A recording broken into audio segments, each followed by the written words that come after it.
प्रपंचामध्ये जे ऊन आहे त्या उन्हामध्ये तो तापतो तळतो आणि तापत तळतून आलेला एखादा उन्हातून चालत आलेल्या माणसाला एखाद्या डेरेदार वृक्षाच्या घनदाट सावलीमध्ये आल्यानंतर जसा गारवा वाटतो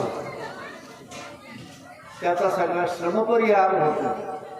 त्याप्रमाणे मंदिर जे आहे की प्रपंचामध्ये तापून तळपून आलेल्या माणसाला त्या मंदिरामध्ये आल्यानंतर मंदिरामध्ये काही क्षण उभं राहिल्यानंतर तिथे नमस्कार केल्यानंतर त्याचा सगळा श्रमपरिहार होतो।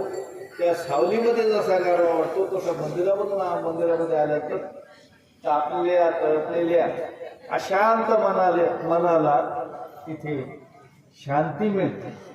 आणि म्हणून शांतीसाठी तर एकमेव खऱ्या अर्थाने की ठिकाण असेल तर मंदिर आहे।